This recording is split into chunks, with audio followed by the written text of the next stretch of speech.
about the snake eagles earlier, and that is one of them. The brown version. Of course, the most commonly asked question is, do they eat brown snakes? To which the answer is, of course they do. But do you think the black-breasted snake eagle eats only black-breasted snakes? Which is, of course, not the case. Now, what they have is slightly shortened toes, those brown snake eagles, so that they can grip their prey without getting bitten. They don't want to kind of have toes that are too long and not quite able to grab the prey, and then they find themselves with some fangs in the midriff, which of course is very inconvenient if you happen to be a snake-eating bird.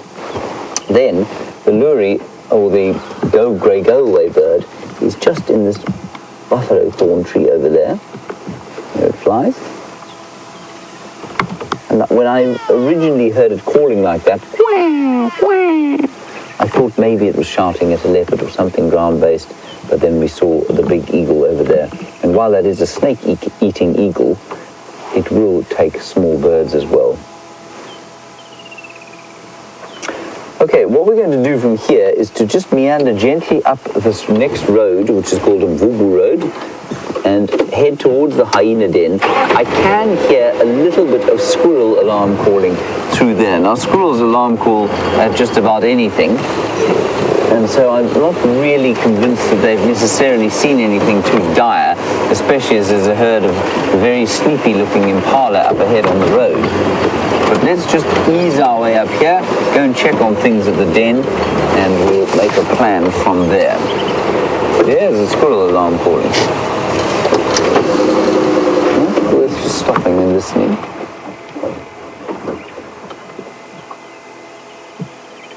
Not a very enthusiastic alarm call, it was just one. Then silent. Maybe whatever it was alarm calling at has eaten it.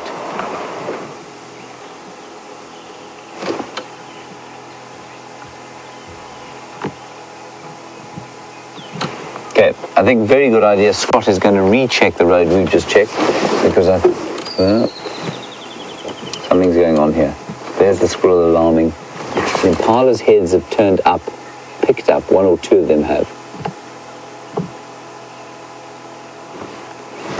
You know what, that squirrel would also alarm call at the snake eagle though.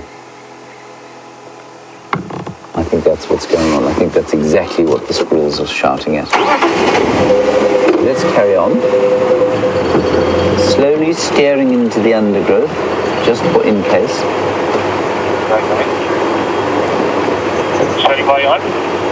This little nursery herd of impala, all round over here, both sides of the road, very relaxed.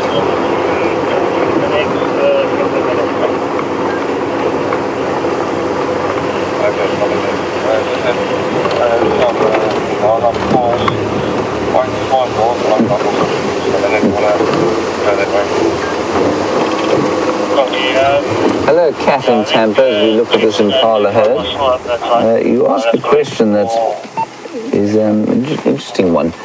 You are very kindly taken upon yourself to give of your time and effort to read a book that I wrote called A Year in the Wild. And in it, I relate the story of having to hunt an impala ram as a sort of final rite of passage as a young ranger, and you want to know if that was true. It is true, and not all rangers have to do it, not all guides do it, but there's a very logical reason behind why I had to do it and why many guides do it. I'm not a hunter. I don't enjoy hunting. I find the practice of trophy hunting to be, frankly, a totally distasteful activity, especially in 2016. That said, I've got no problem with people who hunt animals for food. But the main point of this thing was that, and we did eat the impala at the end, but the main point of it was that we trained with these rifles. And when you guide people on foot, you have to be able to shoot. But we shoot boxes. You know, you practice with boxes and you do all these drills and that sort of thing. You never actually take a life. And there's a ram that sounded like an alarm call, but I think it was just a ram shouting at his females. Yeah, it was. He's chasing her through here. Anyway, so Cat, one of the major points of... Oh, he's very upset with her. He seems to have calmed now. Cat, one of the major points of it was to see, are you able, with push came to shove, would you be able to pull the trigger in anger? And I think that's an incredibly important thing to have to learn about yourself if you are going to be guiding people in the bush on foot. And so that was one of the reasons. And the other reason, of course, is that, as you've seen, we follow predators around here. And you can't believe how difficult it is to get close enough to an animal to shoot it. And it was a really good way for me to understand, and for all guys to understand, how difficult it is for the predators out here to survive. And so while we drive through here, and sometimes, you know, you make a bit of a noise going through the bush, it certainly made me a lot more sensitive to how difficult it is for the predators out here to catch their prey. So there were a number of reasons that we did it.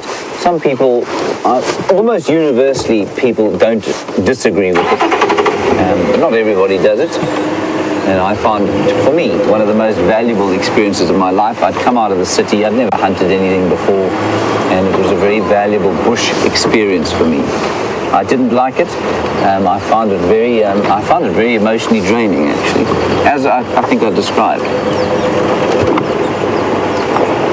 No more alarm calls going on here at the moment, which is very... Let's just stop here to start with.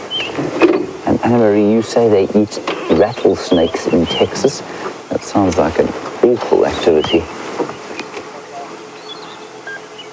Although I believe rattlesnakes taste like chicken. In fact, I think all snakes taste like chicken.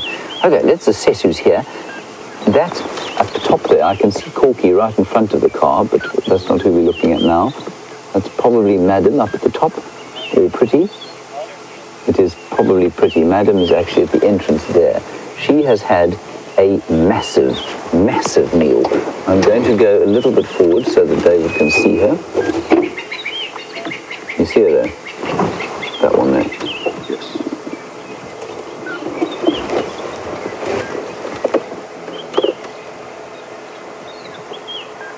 I think that's Pretty there, unless it's a male. I don't think it's a male. That's Madam there, lying at the entrance to the den, engorged.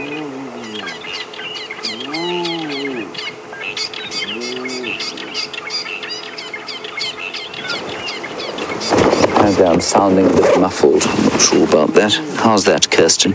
Am I clearer now?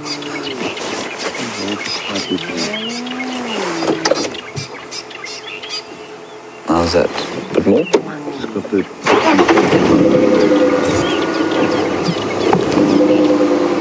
There you go. I think we're not going to get much better than that, I'm afraid.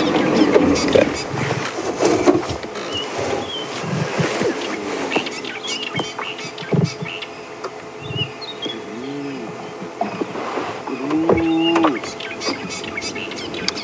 Carol, you say, is it warm here today? No.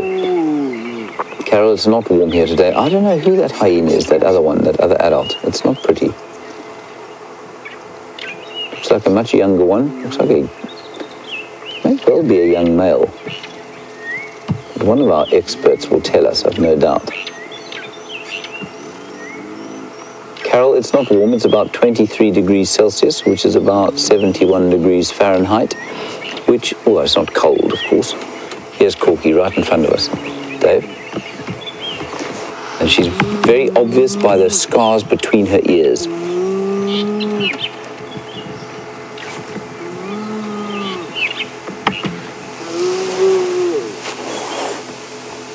Lots of activity going on here at the entrance to the den, all centered on the matriarch. And that young hyena who, no, I don't know who that is either. It's all rather confusing. All the youngsters are here, D1 and D2, J1 and J2.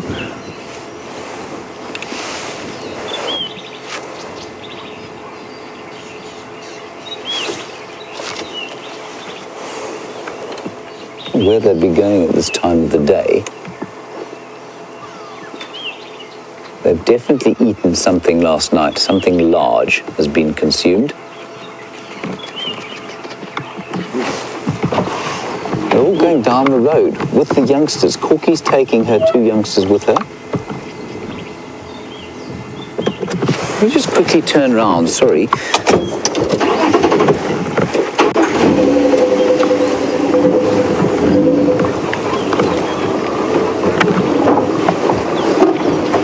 Maybe they're just going on a little foray.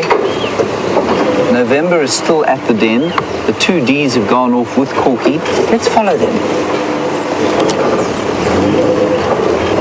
At a discreet distance.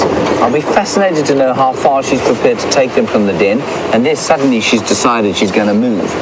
It is very niffy around here. It's starting to smell quite bad.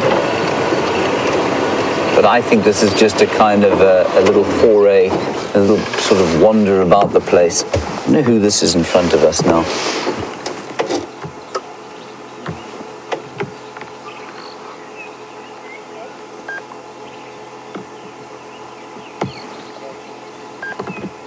An experiential trip around.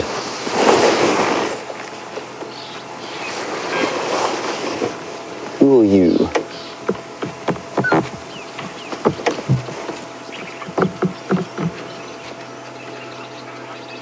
That's a young male.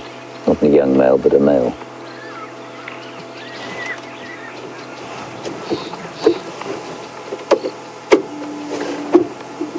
Okay, so I am getting some agreement here from Michelle and Chris Rogue, who say that the male is the chap called Ribbon, who was watched having a swim the other day with Sam.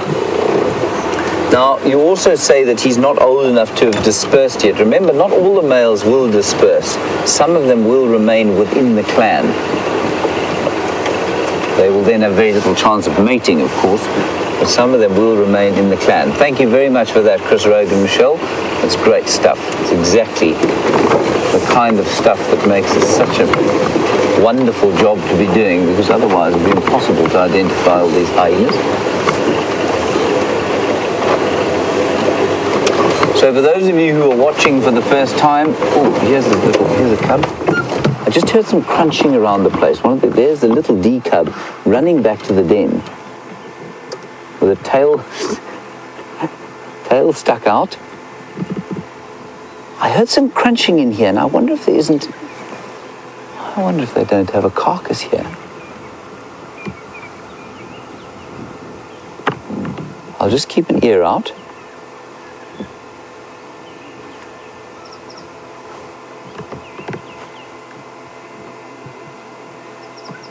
I can still hear them at the den going, oh, oh, oh, oh.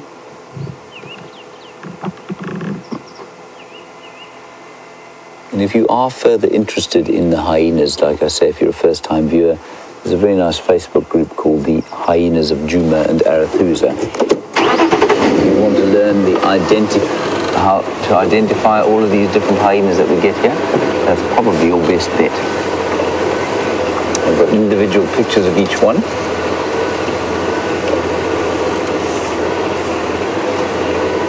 And there's the other hyena coming in now.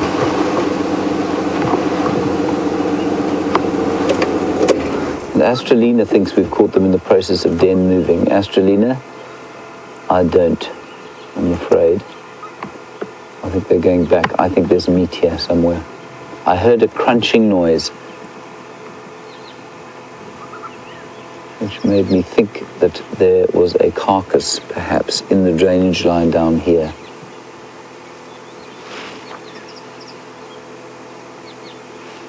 So I'm going to stick my nose in there and see if we can't see something down there. Oh, quick, across to Scott. He's got something quickly exciting to show you. Well, this is an excellent view of a bird we don't get to often show you, the black-headed oriole. And I know things are very exciting across with James, but we couldn't resist this opportunity. I wonder what that chewing sound is, and I'm hoping you are going to get to see some interesting stuff shortly. Look at the the bright yellow coloration of this bird. Hard to mistake with any other bird of this area. I guess one thing it could be confused with is a weaver, but it's larger than that, and it's got that distinctively black head. Brian's doing an incredible job on camera, as well as that red beak that the weavers will lack. They've got a wonderful call, the black-headed oriole. It's kind of my impersonation of it, not perfect. And a lot of you are mentioning how pretty this bird is, and yes, it is indeed one of the prettier of the feathered friends we see here at Djuma. Oh, it looks like it made a kill. It's got a stick insect or a grasshopper. One or the two. It looks like a stick insect to me. Wow. How on earth it spotted that stick insect, I do not know, because as their name suggests, they look just like sticks. And it hopped up and quite easily now plucked that from its perch. Hard to believe that Angie in Wisconsin asked just a few moments ago about stick insects and whether we ever see them. We do usually in and around camp. I mean, the only time we spot them is when they are on man-made structures, which makes them a lot easier to spot, but usually when they are in their natural habitat, they blend in so well that only animals like the black-headed oriole can spot them. Has it swallowed it? Yeah, gone, gobbled up. Maybe this will be the precursor, the starter, before seeing the hyenas chewing on something more sizey. You've got to see a black-headed oriole snacking on a stick insect. Very good. We will be sending you back to James. Good luck finding out what on earth is going on over there.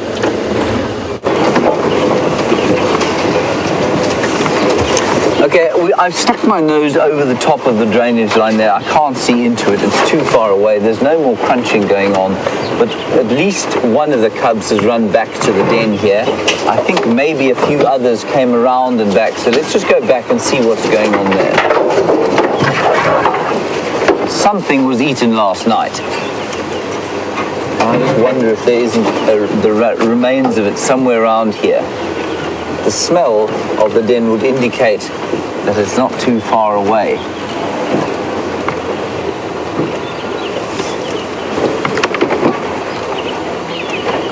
Right, we're reapproaching now from a different angle.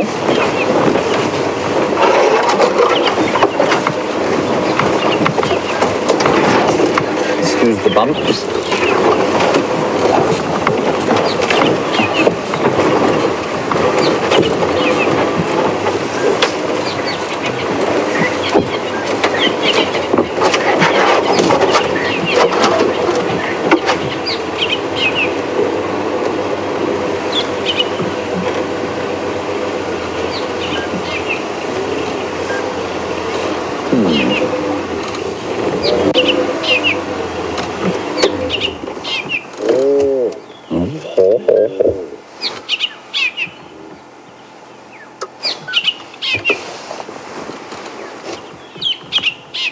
Yeah, Cookie's back. That's her there. Walking now.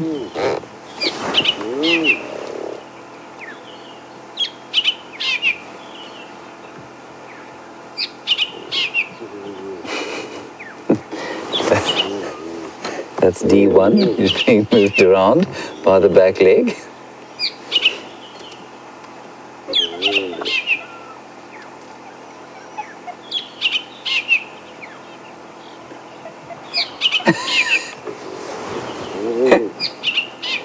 Being disciplined, very cross.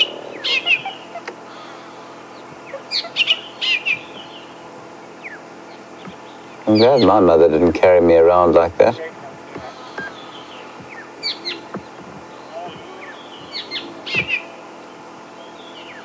Now, Corky is quite interesting. You can't see from there because she's behind the tree, but her teeth are actually quite blunt, which means she's not a young hyena.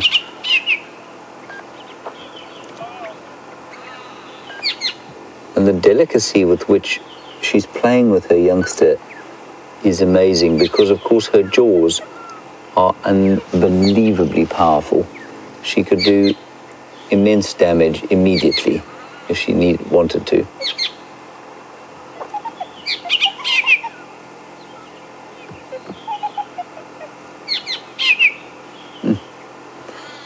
Just above us is a fork-tailed drongo calling. That's the bird that you can hear. And it's imitating variously a woodland kingfisher, a brown-hooded kingfisher, and even a franklin every so often.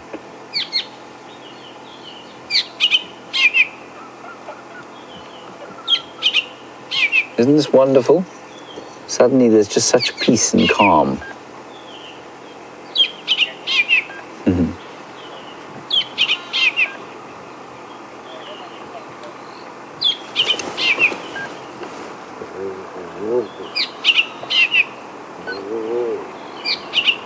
This is wonderful. So D1, who's being now groomed by her mother as opposed to dragged around by the leg, is the young female, Corky's daughter. Here comes the other one. That other one isn't D2, that other one's November. There's D2 just arriving back now.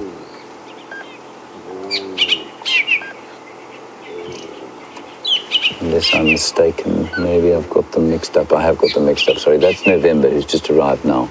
She was the one who went off.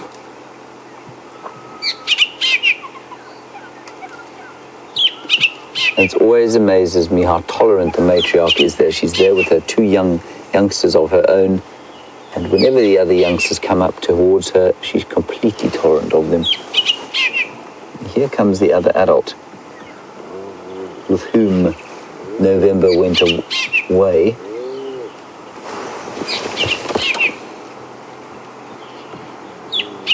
I think this is pretty, you know. Here she comes. Oh, so that's November's mother, I don't know. What does everyone think? Who's this female? She's either pregnant again or eaten herself to almost oblivion. Look at the size of her belly.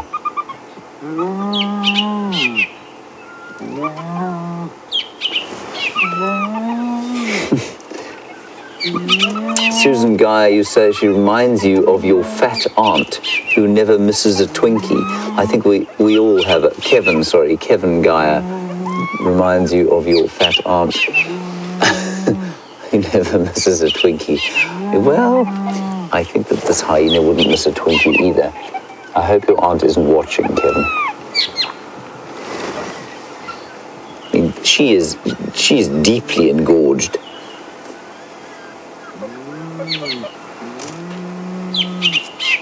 I wonder if she isn't pregnant. I don't think that's pretty.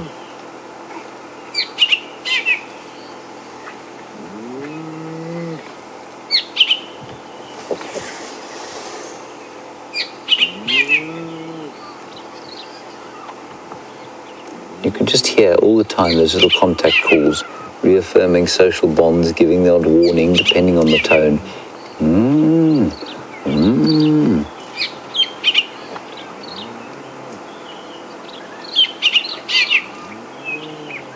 And interestingly, that male that we saw here yesterday, or the day before, seems to have moved off.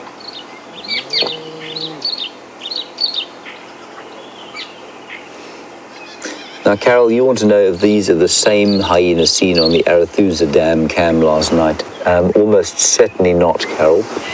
They are in their own territory, this clan, and I know Arathusa has another clan that occupies most of that area.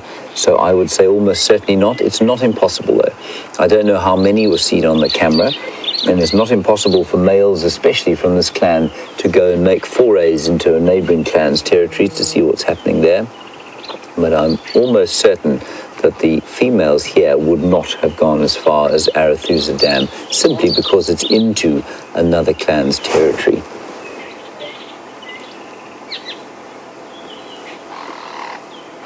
But it's not impossible, but I'd say almost certainly not.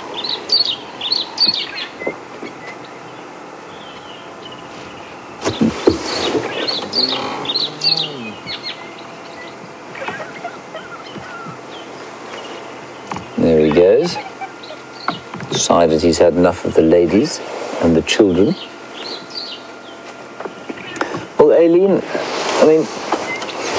an exceptionally very good question. How do you tell if a hyena is pregnant or just very fat?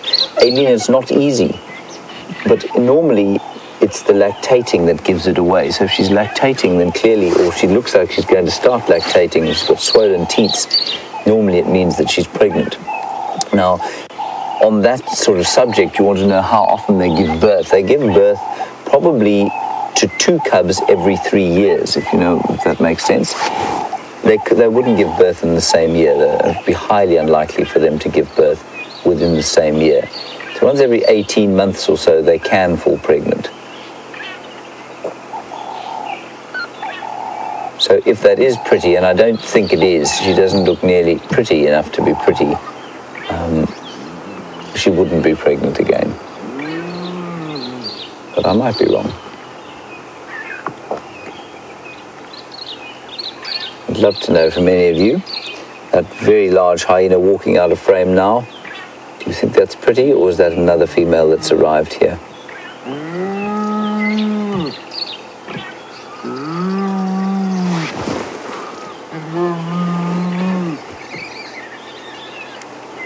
Kirsten thinks pretty, so it could be pretty, just a very fat version after a big meal. And Pretty will still be lactating, of course, because her daughter was only born in November, and they have a 6-month weaning period, up to a year sometimes.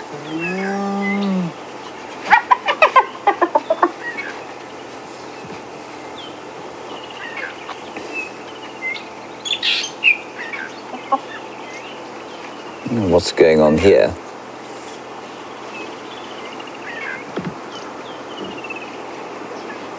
I think we're only coming to the very beginnings of our understanding of hyena society.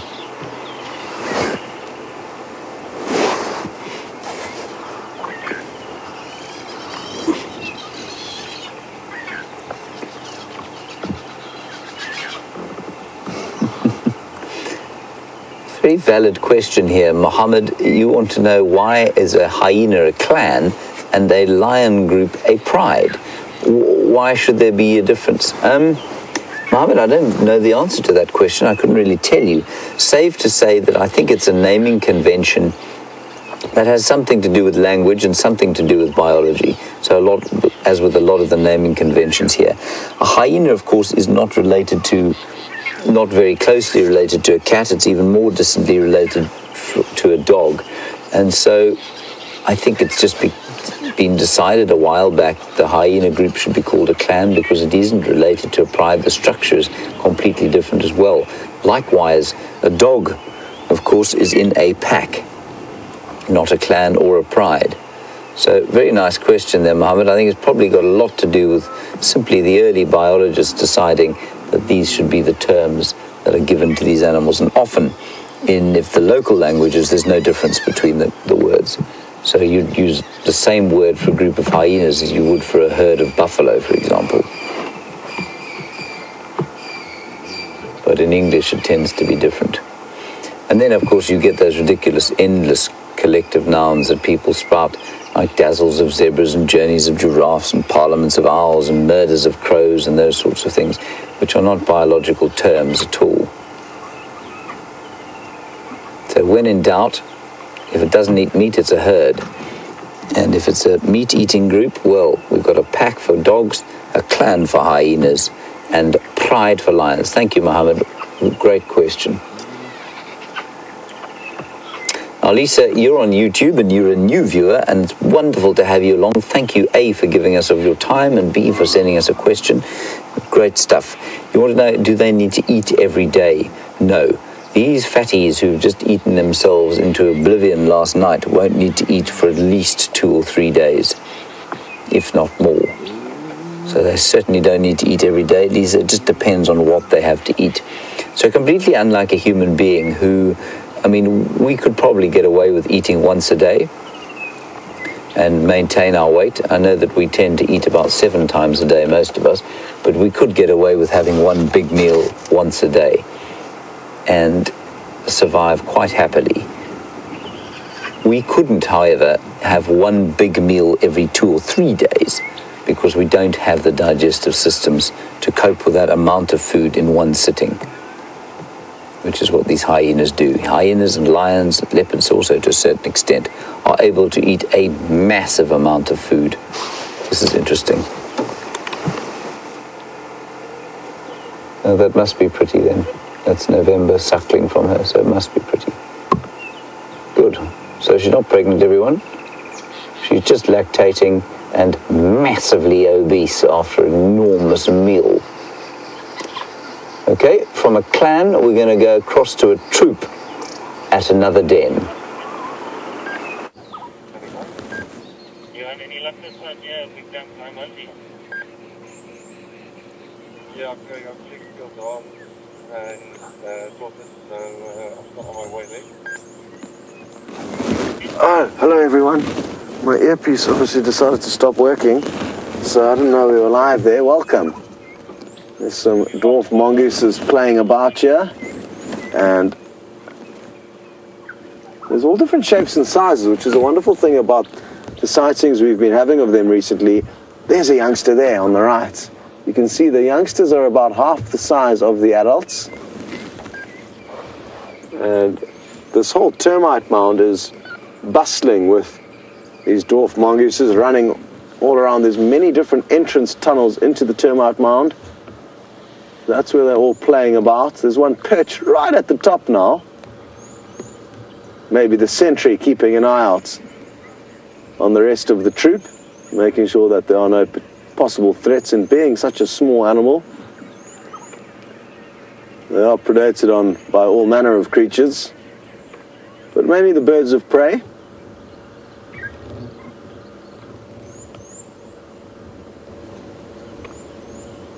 Looks like they're foraging for breakfast, looking for little insects to snack on. This one's got a really steep portion of the mound. It's going to be interesting to see it navigate its way from here. There's a few, Brian, that are running up from left to right now. They've come from elsewhere. Oh, there's a youngster. Look at it, half the size of its mom. Look at how cool this is. And they've got a very nice playground. It's incredible once you do spend some time with them, you see them appearing from just about everywhere all around us. This seems like quite a large troop. Brian, there's a youngster on our left here. It's very, it just run off, but it was coming quite close to us. I think it still is going to be worth trying to get it. Here it is. I don't know what it's chasing after, but it's definitely hunting something. Let's keep a close eye on this one because it is the closest to us. Maybe it's trying to hunt a grasshopper or something small. It is a youngster. Oh, morning. How are you? Oh. They don't like being greeted, clearly. Brian's found another good opportunity here. Oh, it looks like that mother just finished chewing on something. Hard to tell what exactly. Oh, settle down, a wrestling match. Sure, they are quick.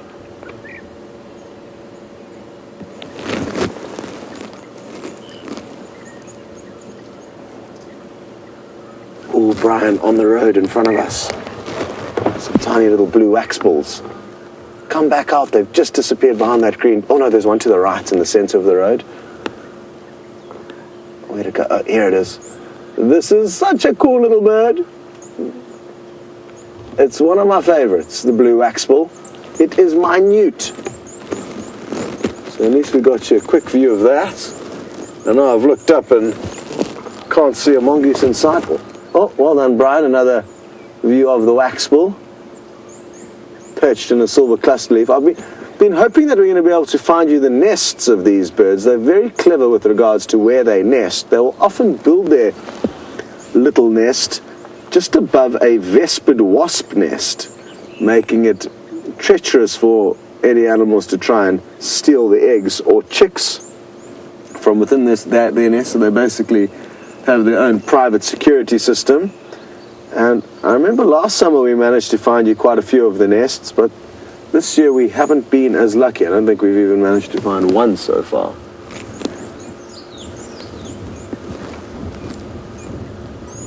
Well, just like that, the dwarf mongooses appear to have temporarily disappeared. I know it looks like some more members are moving from left to right towards the mound.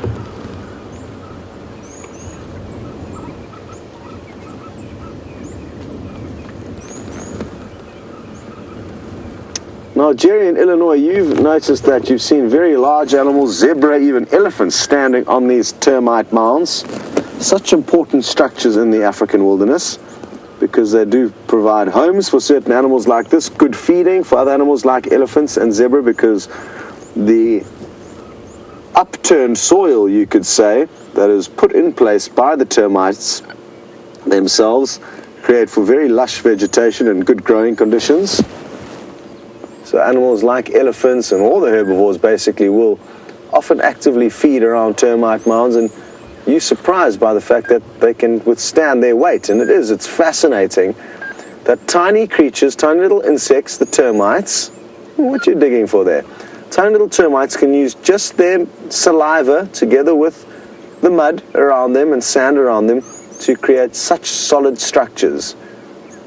And I guess that's all it is. It's the termites and their engineering, which requires only the most basic of ingredients, saliva from them, as well as mud or sand, and obviously a lot of time and effort to build these massive castles.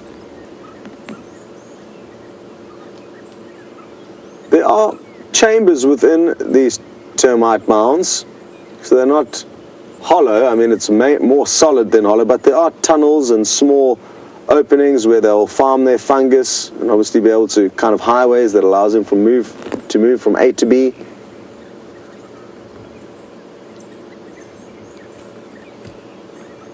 This is so cool, seeing them ferret around with very little concern for our presence.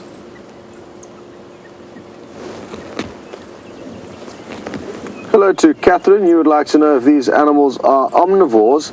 Yes, I think they will occasionally feed on the vegetable matter, but it's mainly a carnivorous diet that they feed on.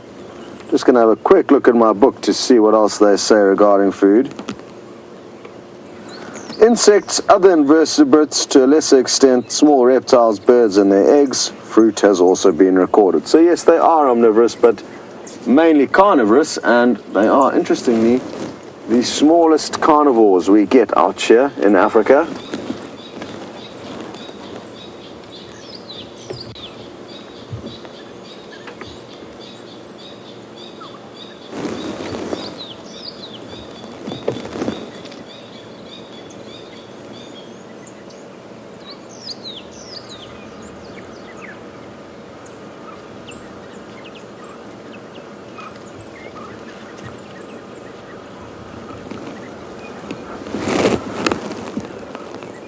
Jeez, James Richards, well, you've been thinking of some names for the possibility that we may try and closely follow these animals and habituate a specific troop. There was a similar documentary or show done called Meerkat Manor, and you are thinking of a few names: Mongoose Madness, Dwarf Domain, and Diminutive Dominion. Wow. Difficult for Brian to know where to film and for me where to watch. The action is unfolding. These two appear to be having a bit of a wrestling match, establishing who's who and who's more dominant. This is awesome. I think all of the names you've suggested, James Richards, are very good. So I like your extra efforts as to what you think is going to be the name of them. It'll be interesting to see if, in fact, a troop of mongooses does manage to be habituated. I think it's something of an exciting prospect. Oh, This one is definitely king of the castle now. This is one of the best sightings I've had of these creatures in all my time. They are so at ease with us playing about here. And we've got some really good views of them out in the open. So I hope you're all enjoying this. This isn't a regular sighting, one could say.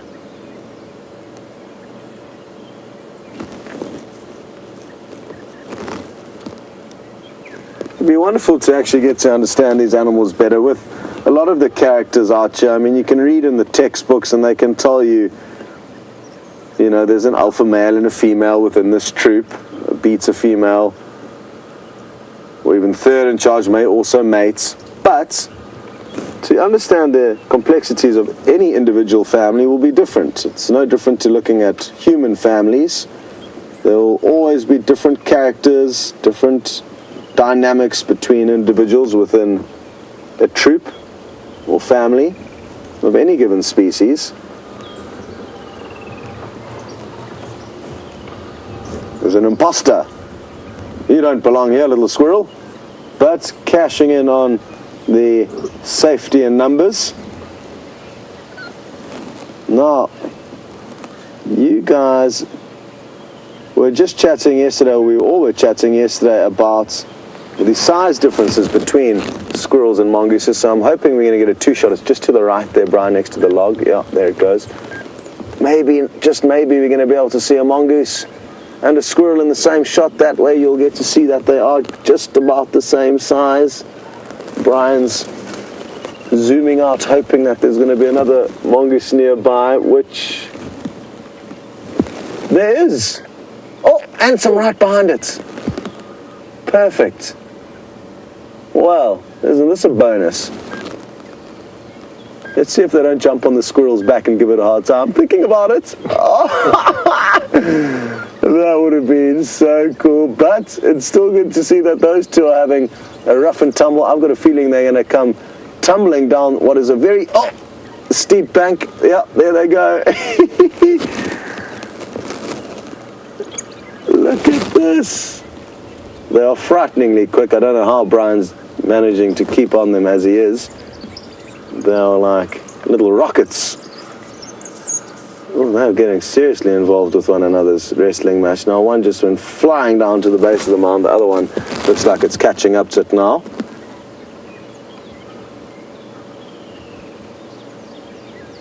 Don't get confused. That's a different one. That's not the one you're wrestling with. Yes, that's your wrestling partner there. Who knows whether this is brother or sister or cousins or brother and brother. Anyway, it's great to see them having so much fun with one another. There are definitely two youngsters. And this cool weather is making for perfect play conditions.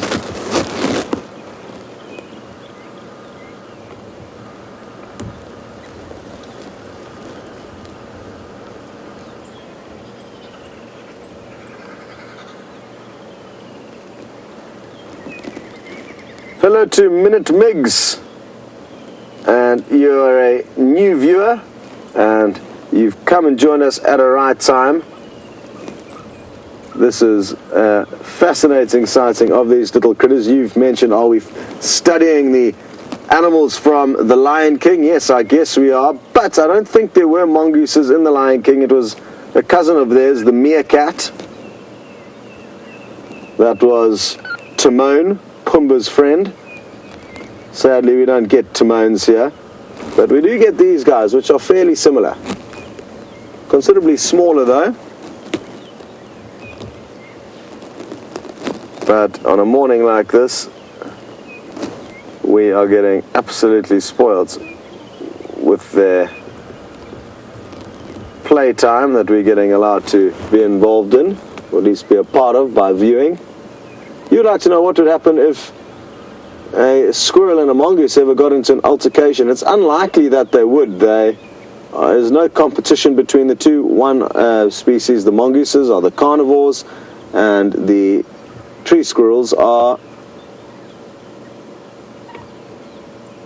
the herbivores. So because there's very little competition between the two, you'll find that they don't mind one another's presence at all. and I've never seen an altercation. I mean, the closest I've actually ever seen those two species together was just a few moments ago, that you got to see when those young mongooses inquisitively came up to the tail of the squirrel, but the squirrel thought, let me get out of here, I don't want to get stuck in this childish play.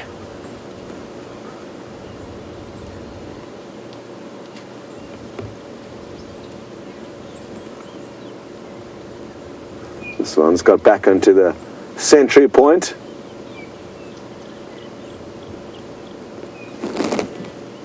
Scanning the perimeter. It looks like the rest of the troop have moved further off behind this termite mound.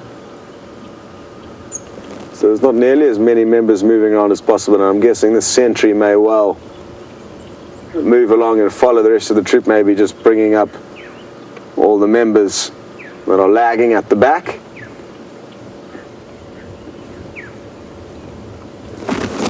Wonderful. Well, I think we can continue now that things have calmed down to panic here. What a great sighting.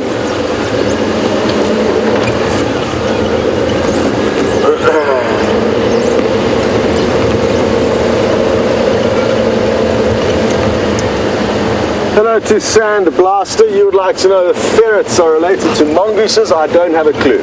Not too sure what family ferrets are in. So I can't help you there. Apologies for that. They could be. I mean, quite a similar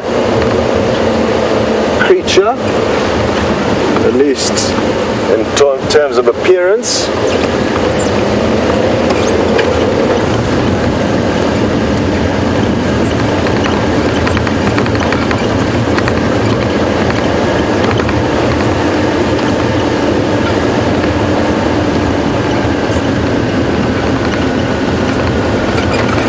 Sunisa, in India, you'd like to know, how do we spot such tiny little critters so easily?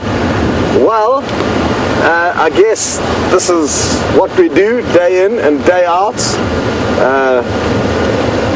If we don't keep our eyes peeled and honed looking for things to show you, we wouldn't be able to do a very good job. So I guess just like anything, because we are here day in and day out and have been, at least for me, many years doing this, looking for animals, you become used to what to look out for. I guess just like any job, you learn the secrets of any trade. The tricks that I could pass on to you when out on safari or wherever you may be looking for animals is try and look for obscurities more so than the actual animal. And what I mean by that is you're looking for something that's out of place. You know, like a head on top of a termite mound, and ears, so a shape more than an animal. Little bits of movement, a flick of an ear, a flash of movements. I don't know if that's helping much, but yeah, you would be wrong to try and be like, I'm looking for a leopard, because leopards are so well camouflaged. So rather look for the flick of a tail, a portion of a leopard, or something that just doesn't fit in with the surroundings. At night, when we're driving around with the spotlights, when we spot the chameleons, we're not looking for a chameleon, and all we're focusing in on or honing in on is something different. The whole bush is a green color for the, you know, a uniform leaf coloration, and the chameleon will be a slightly different shade within that bush that is mainly one green color. And that little obscurity, once you investigate further, will lead you to a chameleon or something else of interest, maybe a bird. Great. Well, we're going to continue scanning and searching for these obscurities, and while we do that, we're going to send you across to James, who's found a bird.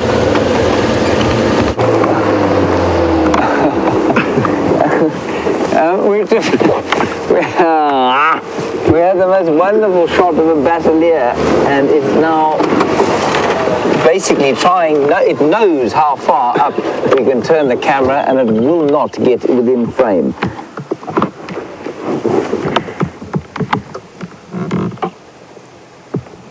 You're welcome. There we go, a male bird, a male batalier on the hunt for something to eat. He was also much lower down, and he's obviously found himself a thermal.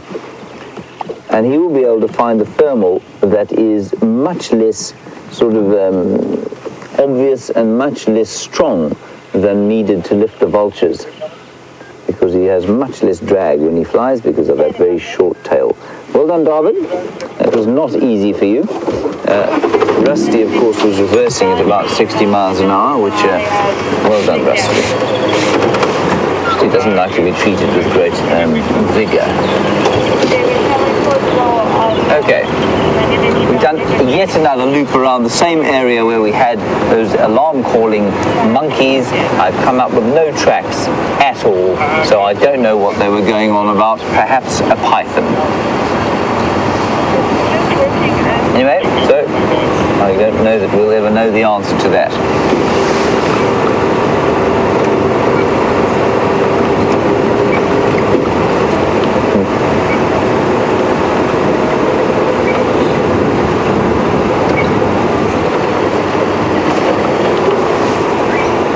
An interesting question here, and it is I haven't thought of it like this, but it is interesting. Mohammed, we were watching the hyenas, and you're obviously under the impression that hyenas eat animals while they're still alive, which is not really the case. But it does bring up an interesting discussion. You say, why not if you know that we don't interfere in nature, but why not if a hyena is killing a buffalo, why wouldn't we just shoot the buffalo and put it out of its misery so that the hyena can then eat it?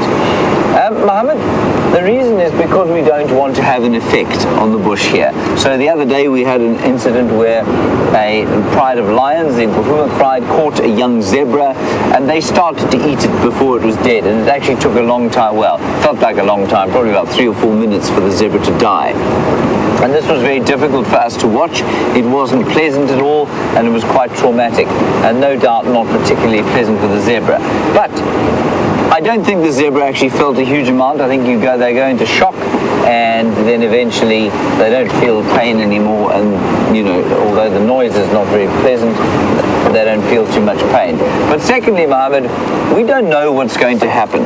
Remember, the distress calls of a buffalo, for example, will bring, let's say some lions are killing a buffalo, its distress calls will bring in other predators. It will bring in hyenas. It will bring in the rest of the herd to try and rescue it. As soon as we start interfering, a whole lot of unintended consequences happen. So, for example, if we were to find a buffalo being killed by lions and it was making a tremendous noise, and we shot it and put it out of its misery so that the lions could eat it, can you imagine then what would happen as a kind of a widening of unintended consequence? If it didn't make a noise and the hyenas didn't come in, well, then the hyenas wouldn't find nearly as much to eat. Maybe the male lions of the area, who would also be attracted by the distress calls, wouldn't find enough to eat. And so you have all these unintended consequences. And so that's why, Mohammed, as far as possible, we have a hands-off approach. Obviously, we do interfere. We're in a vehicle that makes a big noise driving around on roads that cut through the bush. So there's no question that we do have an effect. I mean, we're driving through quarantine clearings there, which is a mechanically cleared area. So we do have an effect, but we try as far as possible not to have an effect on the animals. So I hope that answers your question.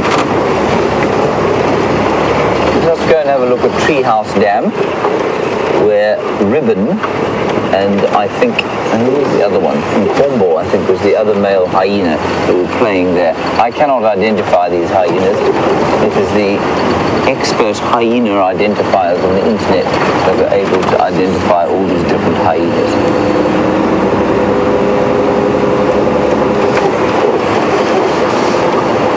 Sorry, let me just go again. Kirsten, can you go again to that? Scott is at Treehouse Dam, so we won't go to Treehouse Dam. Let's reverse. Scott has taken my plan. Alright, let's go across to Scott. He's got Treehouse Dam, he's got an Impala there, and I'll catch up with you perhaps on this road.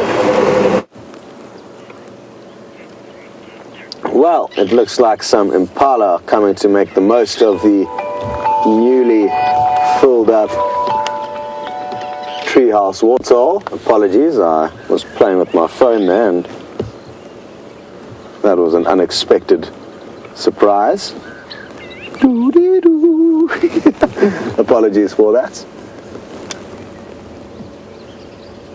we're just basically trying to play some soothing melodies to these impalas to help them relax as they try and find a spot to drink. I don't know why they're choosing this portion of the waterhole, because closer towards us there is a perfect spot to come and drink.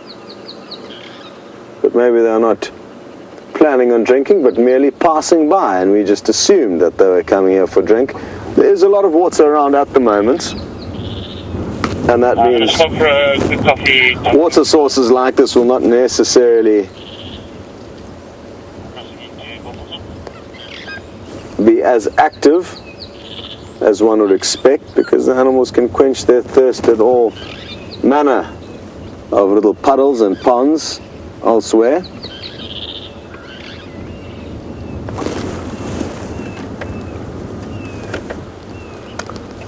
Good, a little bachelor herd of impala here at the treehouse waterhole. There's no treehouse to see here, just to let everyone know, especially the newer viewers.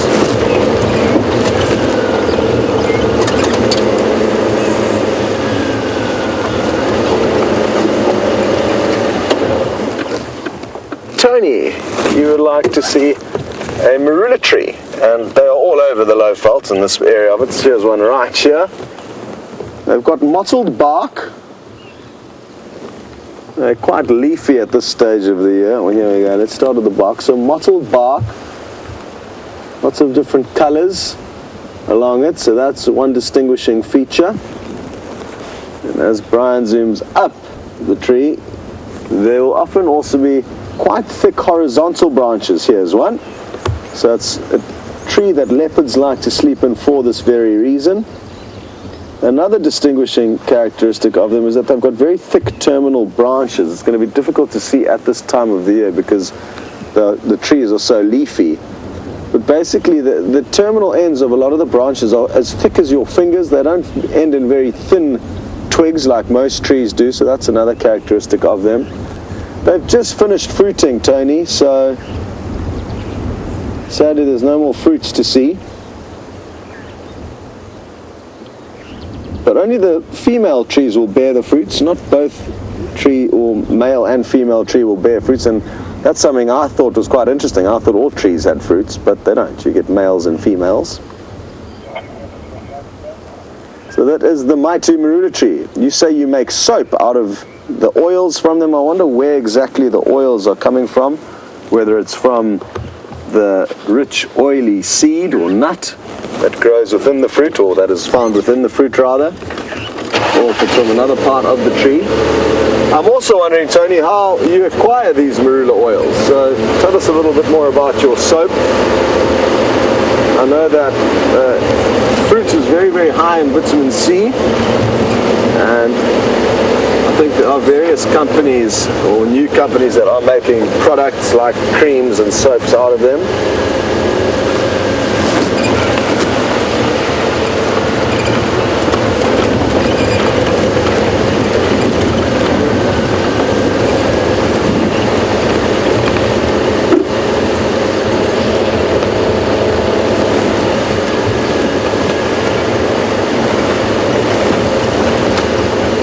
Clancy in Ohio. Let's see if we can show this little steenbuck. Its default move, have you got it there, Brian? It's about 10. Ah, there it goes. No worries. It darted off into the unknown, as they often do. Its default move, it actually lay down to try and hide from us. And then when it realized that wasn't working, when we locked eye contact with it, it thought, let's rather get out of here. Clancy, you would like to know if there are any bloodwood trees here. I'm not exactly sure what a bloodwood tree means, but I'm guessing a tree that's got a very red tannins, which, if you were to chop it open, would look something like blood. And yes, the marula tree is one of those. You can boil the bark of marula tree, and poachers often will do this, and it creates a very red tannin, and you can put your clothes in there to stain them a natural color that helps you blend into the bush. I've done that before. I did a marula tie-dye of a vest. I don't know where that ended up, but it does stain a very red color, and there are quite a number of trees here with red pigments or red tannins. A lot of the bush willows, the marulas are some that I can think of, but like I said, I'm not sure if that's exactly what you are wanting to work out. I'm not sure what a bloodwood is exactly.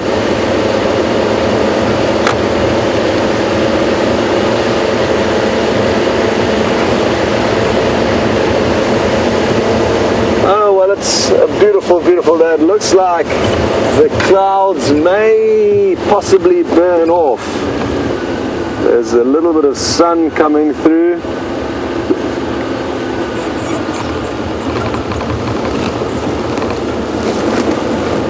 So we may have a sunny afternoon, but only time will tell. James Richards, you have mentioned that we've seen a honey badger, 2 secretary birds, I forget the other rare critter, but the cheetah, basically it's been a good year regarding the more rare characters of Djuma and Arathusa, and you are suggesting that the next one we could hopefully tick off the list will be an aardvark. That would be great. But tricky. If you do see one, it's going to be a miracle, basically, because we don't spend long out after dark. First problem. The second problem is they are very, very nervous of vehicles, so it would be far easier for us to show 6 guests an aardvark in the distance barreling off through the bush. But after dark, with the spotlight, getting the camera zoomed in on it as it runs off through the bushes, I fear will be near impossible. A pangolin, though, is a better prospect because they're not fast moving. Also equally rare. We've never showed you one. That will be a better, more realistic target to aim for. But yes, I mean, anything's possible. As we all know, you could get lucky and see a good sighting of an aardvark, but I just feel like with the way things are currently done, it's going to be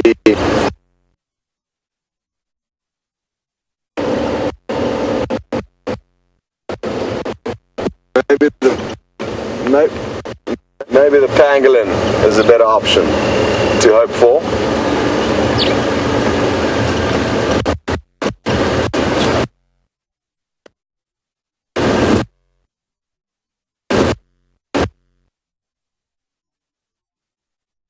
James,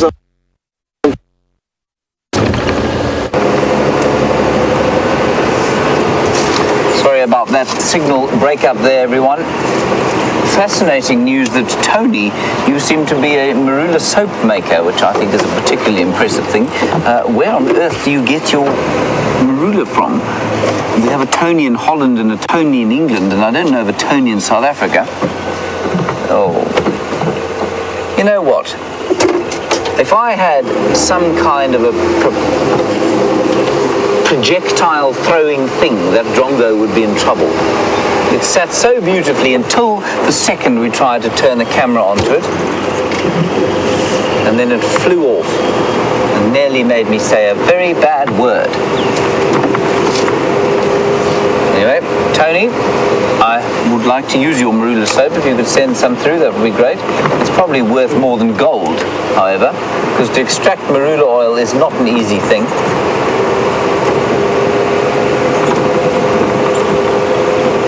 Now, my plan for the rest of the drive is to drive down towards Impala Plains, which is a clearing over here, and then we'll head up towards the north and see if maybe there aren't some tracks of shadow.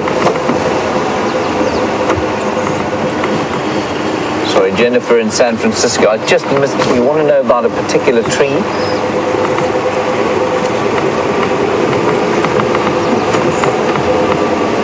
Oh, you want to know what the name of the tree is that has the sap that critters eat? Jennifer, you'll find that sap of just about all the trees here will be edible to most of the animals, but the one I think you may be talking about is the sap of acacia trees. Now, there are many different kinds of acacia trees that we get here. We find red thorns, we find knob thorns, we find sweet thorns, we find all sorts of different acacias. And the most sweet one seems to be that of the red thorn, Acacia gerardii. And it's a fair, oh, look at that. I think these are possibly the same giraffe you saw this morning, but a whole group of them. By far the largest group I've seen for a long time.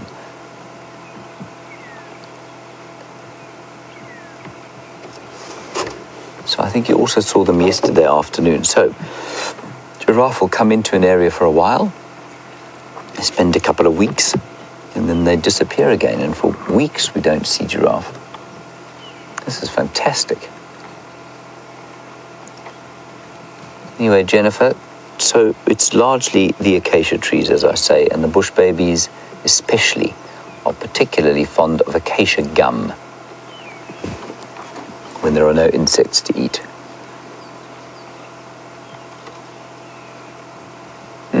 So peaceful. Just as the sun comes out, one of them's just laying down. Let's just sneak slowly forward. I'm just going to roll forward so we can get a picture of all of them here in the clearing without this large leadwood tree in the way.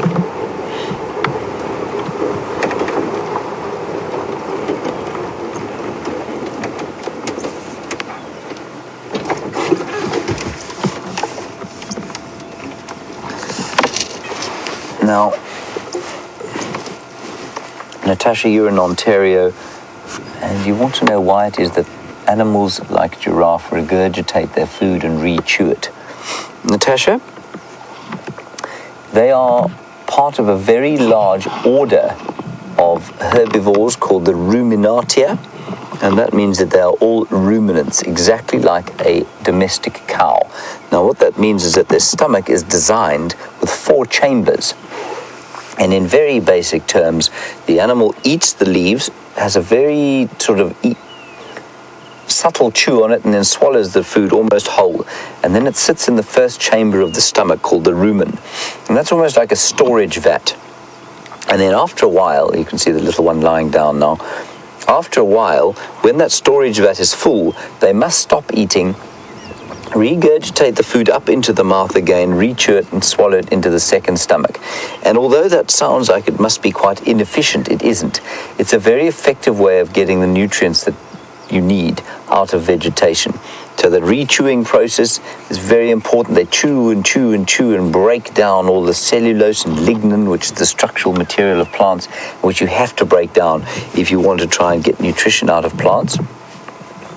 And then the other thing that it does is that initial session in that sort of vat or storage vat just allows the beginnings of fermentation to take place, so it softens up the food before it's re-chewed again. And then it goes through the other chambers of the stomach and comes out normally extremely fine and devoid of nutrients at the other end. And so it's a really efficient way of getting nutrition. And the reason, that so many animals, from deer to giraffe to all of the buffalo that we have here, all of the antelope, they're all ruminants. And it's just a very effective way of getting nutrition out of a purely vegetarian diet with no fruit in it either.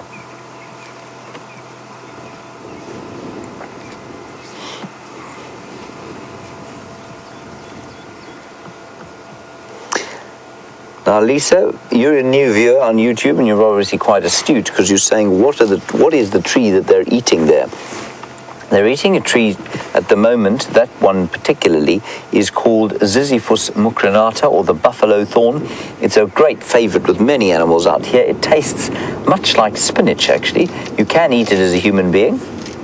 And they think they like it because it's got so little or much less of that structural material that I was talking about, also much less in the way of chemical compounds that try and protect it. So no kind of tannins and nasty aromatic oils that make it smell bad or taste bad. It tastes very good and fairly bland, really. What it does have is some very aggressive thorns, which don't seem to affect the giraffe one jot. Then the other two if I can ask you to pan off to the side there, to the left there, David, there are two more obviously eating, one lying down there and one to the left of that, and they seem to be eating knobthorn trees. Those are acacia trees, very high in protein, I think, but also they will produce tannins, which means that they can't be eaten all the time. The tannins are not particularly good for the stomach unless you have an upset stomach. And that is why, everybody, when you have an upset stomach, you drink black tea, because it is full of tannin. Yeah. She's actually eating a black monk. That's a black monkey thorn. Same thing, though, as the knob thorn. Now, Sand Blaster, you ask a very astute question, of course. Lots of different giraffe here, all of them different colors. And you want to know why the different colors. Do they get darker as they get older? The males tend to get darker as they get older, Sand Blaster, like that chap there. I don't think he's a particularly old bull. I think he's in the flush of his adulthood. I think he's a very good-looking fellow. But Sand Blaster, they start off at different colors, which means that they're never going to be a uniform color, and it's just simply the same as human beings have different hair colors. There's no real difference. It's not a different race of giraffe, it's not a different kind of subspecies of giraffe. They've all just got different colors because they, much like us, have different color hair. Same as with a lot of lion, a lot of lions' manes, or they vary from black to fairly pale blonde. That said, the males do get darker as they get older. The females tend not to have that issue, or that characteristic. And the females are quite sort of, the one on the left there, you can see who he's eyeing, is a redhead, basically. You can see she's got very chestnut-colored markings. And that's quite unusual, or it's distinctive, certainly.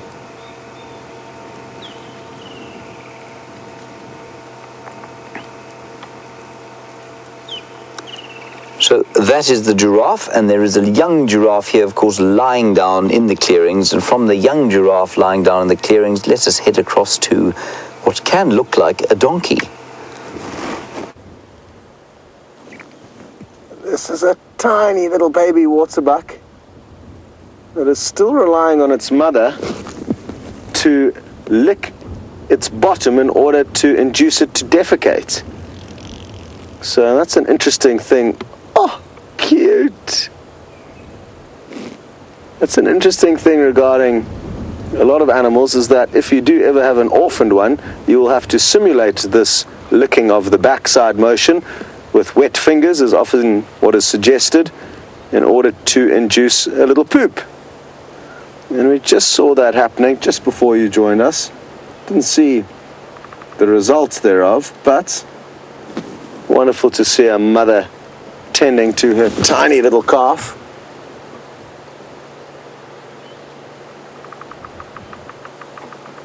You can possibly hear a woodpecker drumming nearby.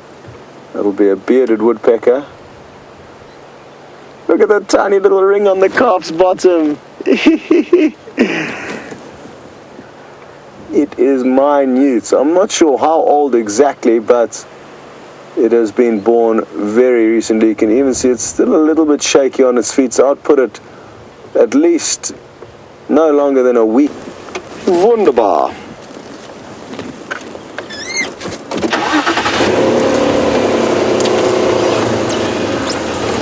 Oh, the zebra's just popped onto the scene. Let's get you a glimpse of that quickly. There we go.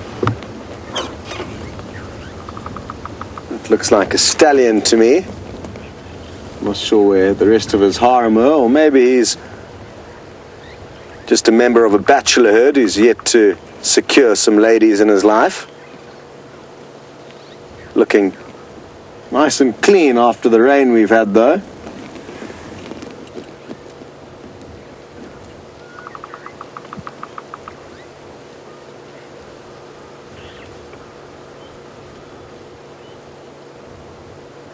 pick one part of its body. I like to start on their nose and then kind of just follow the flow of stripes. It's quite fun working out where you end up and just getting lost in that hypnotic pattern.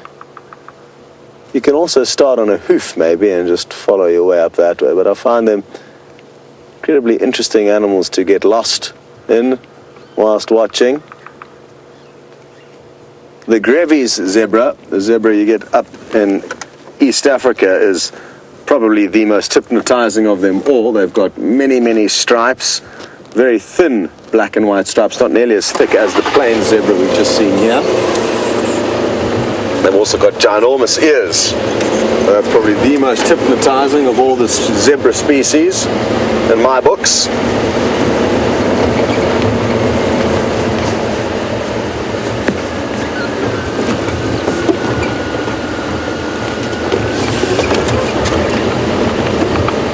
Notice I've taken off my jacket. Just the tiny bit of sun that was making it way through the clouds has really caused us to heat up.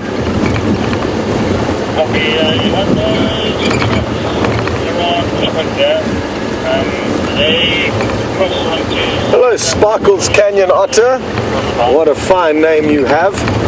You would like to know if the Nkuhuma Pride have had a meal since the zebra fall that they snacked on, and yes, they certainly have. They have fed on,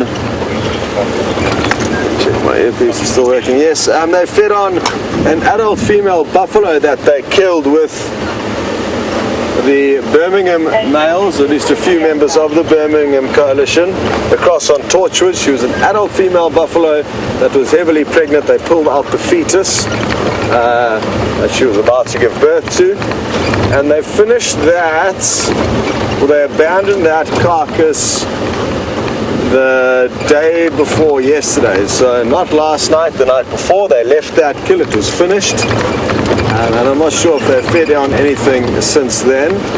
It's only been 36 hours and they would have been full of buffalo, so they wouldn't have been hugely pressured to feed.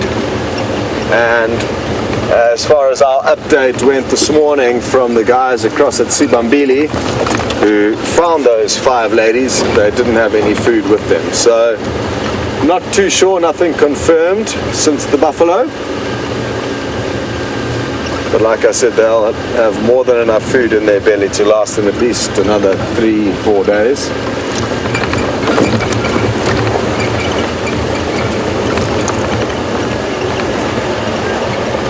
Hello, Lisa, a new viewer watching on YouTube. You would like to know how the dazzling stripes of a zebra impact the predator's view of them. Well, it is a disruptive form of camouflage, so predators basically see in shades of black and white. They don't have good color vision. So if a whole herd of zebras standing together, they all kind of blend in, making it difficult for the predator to distinguish young from old, big from weak, one from another. So it will have a disruptive effect on them. But to be honest, there's still many varied suggestions and theories as to why they have these stripes, but none of which have made perfect sense. So the way that they've evolved into this very unique coloration compared to that of other animals leads most people to not be certain as to why exactly that is the case. But there is a strong argument that it will, in certain scenarios, disrupt the predator's ability to analyze exactly what they're looking at.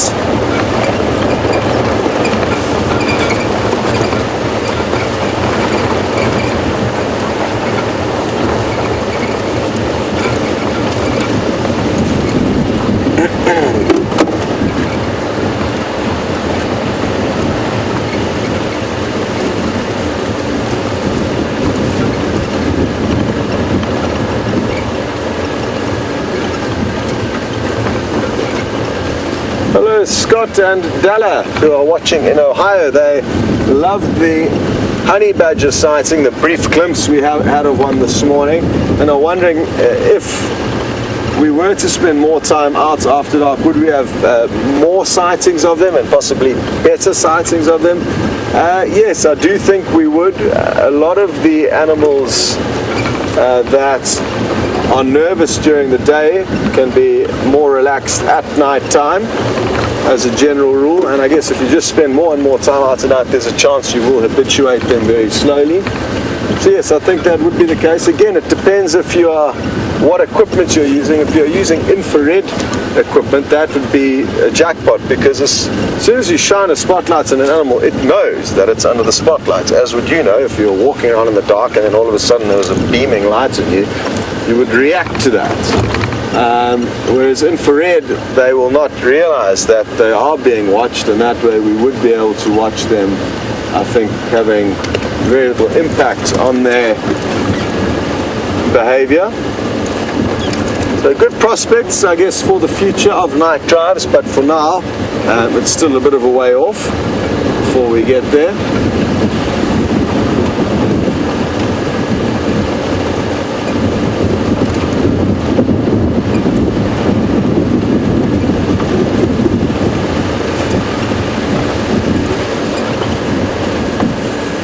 Hello Judy H.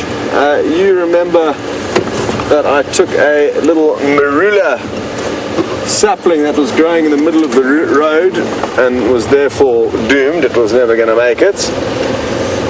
And you're wondering if it's grown. I can't remember what I did with that specific one. I know I did give one to VM, and that's still growing. It's still surviving in the Cape, which is very different weather climates here, so happy that that one is still surviving.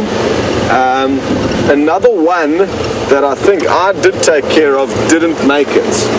I was trying to bonsai it, also in Cape Town, and that one passed away, sadly. But I've got another one that's doing really well that I found this year, growing in one of these sandy riverbeds. Again, it was never going to make it, and then the next rains that come through would just wash it away. And that one's growing well. That one's doing in my shower.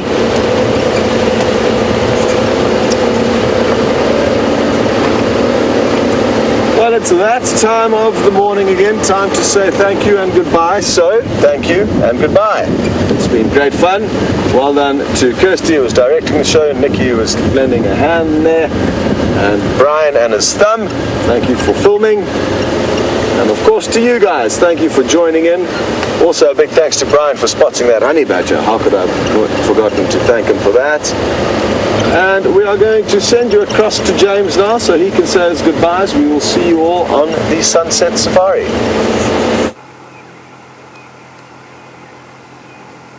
Right, everyone, there. Oh, what a lovely time for you to come across to us, just as the crested barbet, beautiful bird, had his morning constitutional in front of you. Anyway, beautiful bird, as I say, red and orange and yellow and black and white, and very scruffy. Unusually for a bird, they always look a little bit like they've run through a hedge. Oh, there's another one there. I wonder if they don't have a nest here. There's a dead tree, exactly the kind of tree that a barbet would like to live in. Hop, hop, hopping about. Let me just sneak slowly forward.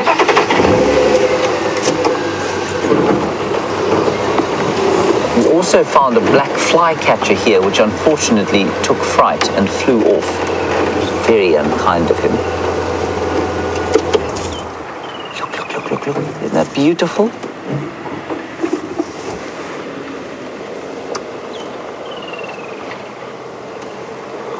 Madison, you say this guy has the best job ever, super jelly.